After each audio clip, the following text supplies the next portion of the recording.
தமிழகத்தில் 38 மக்களவைத் தொகுதிகளிலும் வாக்குப்பதிவு நிறைவு பெற்றது. தமிழகத்தில் மக்களவைத் தேர்தலில் மாலை 6 மணி நிலவரப்படி 69.55% வாக்குகள் பதிவாகியுள்ளது. புதுச்சேரி மக்களவைத் தொகுதியில் 80.10% வாக்குகள் பதிவாகியுள்ளன. இன்று மக்களவைக்கான 2ஆம் கட்ட தேர்தலில் காலை 7 மணிக்கு வாக்குப்பதிவு தொடங்கிய நிலையில் வெயிலின் தாக்கம் காரணமாக பிற்பகலில் வாக்காளர்களின் வருகை சற்று குறைந்திருந்தது. பின்னர் 4 மணி முதல் மாலை 6 மணி வரை பெரும்பாலான வாக்குச்சாவடிகளில் வாக்களிக்க வருபவர்களின் எண்ணிக்கை அதிகரித்து காணப்பட்டது. இதனையடுத்து சரியாக மாலை 6 மணிக்கு வாக்குப்பதிவு நிறைவடைந்தது.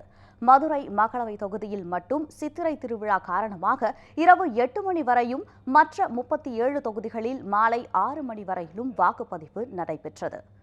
மாலை 6 மணிக்குள் வாக்குச்சாவடிகளுக்கு வந்தவர்களுக்கு டோக்கன் கொடுக்கப்பட்டு வாக்களிக்க அனுமதிக்கப்பட்டனர். ஒரு சில இடங்களில் சிறிய அளவிலான மோதல்கள் தவிர தமிழகம் முழுவதும் அமைதியான வாக்குப்பதிவு நடைபெற்றது. இதுபோல் 18 சட்டப்பேரவை தொகுதிகளில் அமைதியான வாக்குப்பதிவு நடைபெற்றது. மாலை 6 மணி நிலவரப்படி இடைத்தேர்தலில் 71.62% வாக்குகள் பதிவாகியுள்ளது. இதனையடுத்து வாக்குப்பதிவு இயந்திரங்களை சீல் வைத்து வாக்கு எண்ணும் மையங்களுக்கு கொண்டு செல்லும் பணிகள் நடைபெற்று வருகின்றன. இவை அனைத்தும் இன்று இரவுக்குள் சம்பந்தப்பட்ட வாக்கு எண்ணும் மையங்களுக்கு எடுத்துச் செல்லப்பட்டு துப்பாக்கி ஏந்திய போலீஸ் பாதுகாப்புடன் வைக்கப்படும். நாடு முழுவதும் 7 கட்டங்களாக மக்களவைத் தேர்தல் நடைபெறும் நிலையில் மே 23ஆம் தேதி வாக்கு எண்ணிக்கை நடைபெறவுள்ளது.